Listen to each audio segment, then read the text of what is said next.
ক্ষমতা আমাৰ যিটো কয় সীমিত, কাৰণ পুলিচ একেখিনিয়ে, যাক নটিচ দিছোঁ কোৰ্ট কাছাৰীও কৰে, উকিলো একেখিনিয়ে, জাজো একেখিনিয়ে। গতিকে এই প্ৰক্ৰিয়াটো অলপ দীৰ্ঘকালীন। যোৱা 4 বছৰত আমিতো বহুত এভিকশ্যন কৰিছোঁ, আৰু এভিকশ্যন কৰা জেগাবিলাকত দ্বিতীয়বাৰ আমি সোমাবও দিয়া নাই। কিন্তু এইবিলাক যুঁজি থাকোঁতে 10-15 বছৰ যুঁজিব লাগিব একেবাৰে লগে লগে। আৰু বহুত সময়ত মানুহে নুবুজে যে নটিচখন দিলেই হ'ল, নটিচখন দিলেও নহ'ব, সুপ্ৰিম কোৰ্টে এটা নিয়ম বনাই দিছে, তাকো পালন কৰিব লাগিব। কিন্তু প্ৰত্যেকখন জিলাতে এটা অন্তত আমি এভিকশ্যন কৰিছোঁ। আৰু আমাৰ দিনত আটাইতকৈ ডাঙৰ সফলতা হ'ল যে এতিয়া মানুহে মাটি দখল কৰিব ভয় কৰে। আগতে যেনেকৈ দখল কৰিছিল, মই এটা আপোনালোকক সৰু উদাহৰণ দিছোঁ। কেইদিনমান আগতে মই গোৱালপাৰা পূবত গৈছিলোঁ। গোৱালপাৰা পূবটো এটা হিন্দু সমষ্টি আছিলে এটা সময়ত।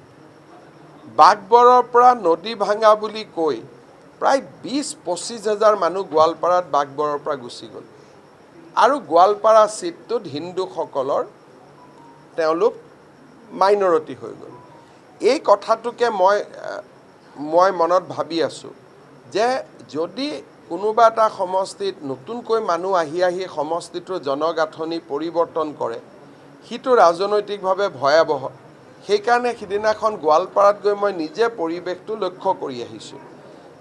আৰু তেওঁলোকে ভোটৰ নামটো বদলাই লয়। আৰু ভোটৰ নামটো বাঘবৰত ৰাখিলেও বেলেগ কথা আছিলে।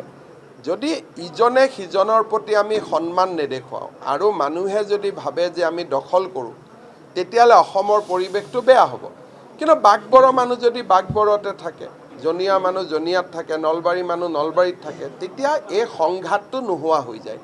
এই কথাটোকে মই আমাৰ সংখ্যালঘু নেতাখিনিক বুজাই থাকোঁ যে আপোনালোকে অলপ কিছুমান কথা বুজক। যদি আমিও আপোনাৰ কথা বুজোঁ, আপুনিও আমাৰ কথা বুজে, তেতিয়াহ'লে অসমতো অশান্তি গণ্ডগোল ক'তো নহয়।